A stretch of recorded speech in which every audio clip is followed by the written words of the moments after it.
কুরআন মধুর বাণী আমি যখনই শুনি আমার মন ভরে যায়।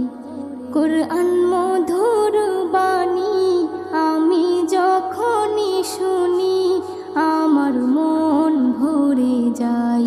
শোনো মুমিন মুসলমান, পড়ে দেখো না কুরআন, কত শান্তি পাওয়া যায়।